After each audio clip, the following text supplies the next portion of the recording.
Is it possible to be too different to make it work? My name is Lee Balcom, and I'm the Internet's leading marriage expert. Today we're talking about this question because I hear it so often from people. Someone will say, well, my spouse says we're just too different and we can't make it work, so we're going to answer that question today.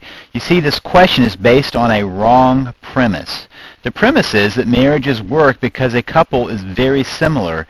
This is just false. In fact, it's rarely the things that are alike that attract us to someone. It's actually the things that make us different that attract us, at least initially. The problem is, over the years, we find ourselves in a bit of a pickle because it becomes an excuse, that excuse of we're too different. People tell this lie to give themselves an excuse to get out.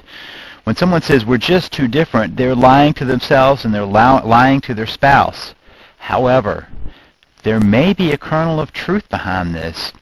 You see, the truth is that the statement is really about being disconnected, of having lost the friendship, the connection, the fun and enjoyment, the capacity to dream together that is generally what brings a couple together. It's not about being the same, but you have a friendship, you have a sense of connection, of fun and enjoyment together, and the capacity to dream together. That's what draws couples into love.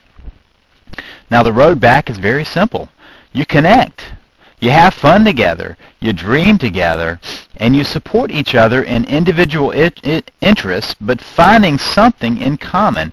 What I mean by that is you set out to not be the same. That's just not the way back. And if you say we're just too different, then the way back, the assumption behind that would be that we have to be alike. Not true. You have to connect. You have to find some ways of getting back to that having fun together, spending time together, setting some time aside so that you are together. Date nights, those kinds of things, going to parties, going to hear music, going to a bookstore together, getting coffee, all those little things that we kind of give up along the way when life gets in the way. So you have to start finding ways of having fun together, of dreaming together. I often encourage couples to create a life list together to see what the other person wants to be doing instead of getting stuck in the humdrum life of raising kids and going to work and taking care of the house. What do you want to do? What do you want to do before the end of life? What is it that you want to get out of the experience of life? And that's the way you dream together.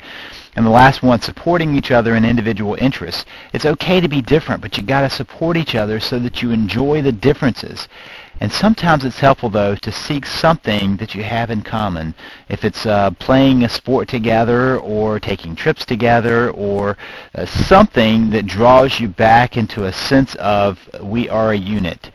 Just understand that the excuse of we're just too different is just that. It's just an excuse. Now, if you want to learn more about saving your marriage, I want you to go now to www.savethemarriage.com. You're going to be able to access my free email e-course, lots of other sources there, and also continue to watch this series of videos.